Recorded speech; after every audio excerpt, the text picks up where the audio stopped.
Hello everyone, I hope you are having a great day. Today I will give you a little demonstration what are formula fields and how we can create them in Salesforce.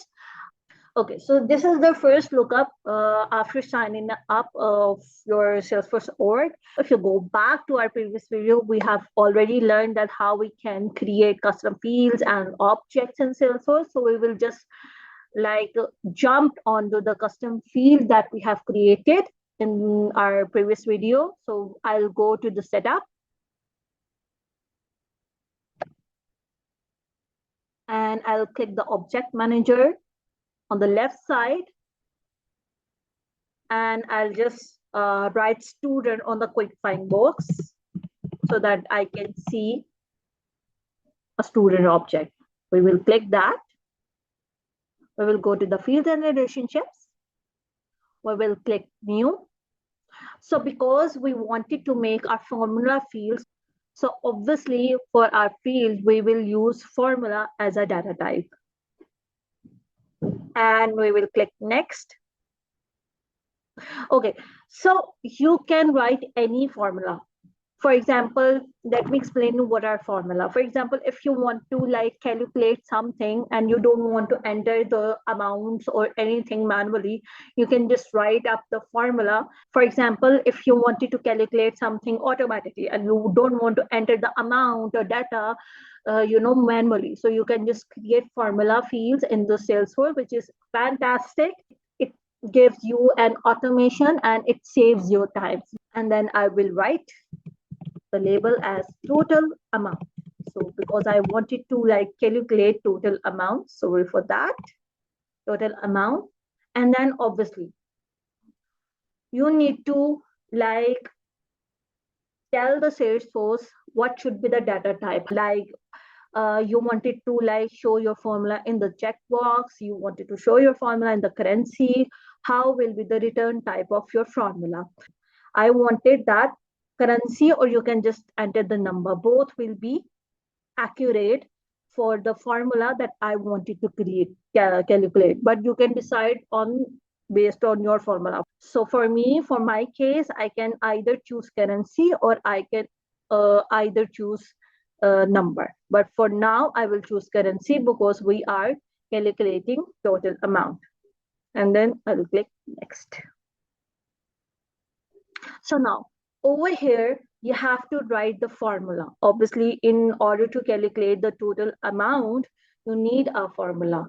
So I'll write a formula quickly. Okay, so we will go back to the field and relationship. And because we wanted to calculate these two amounts, hostel fee and monthly fee.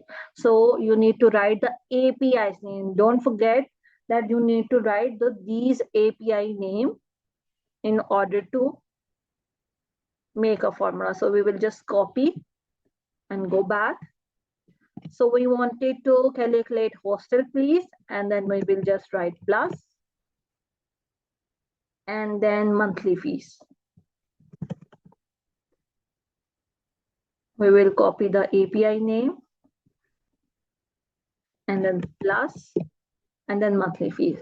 So yeah, this is the simplest version of the formula I have created, but obviously you can use the advanced formula option too if you have some advanced formula. But because it is the simple one, so that's why I'm using it simple formula. Okay, so now I will check the syntax. Syntax is basically let you know that there is no error in the formula. If there will be any error, then obviously it gives you an error over here. But because my formula is accurate, that's why I didn't find any errors in the formula. So I'll quickly click next.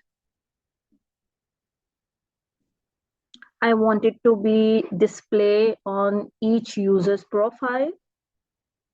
Next, and obviously on the page layout, which is very important. And then I'll click save. Here you go. Now we have created a formula field, which is total amount. Now we will go back to our student object. I'll click any record. So you can see that we have a formula field named total amount. If we will enter monthly and hostel fees over here in these fields that we have created, it will automatically our amount. For example, students' monthly fees are $30 and hostel fees are $10, for example. Then we will click save and see, automatically calculates for you, like on the basis of monthly fees and hostel fees. That's how we create formula fields in the Salesforce so that it can give you an automation and save your time.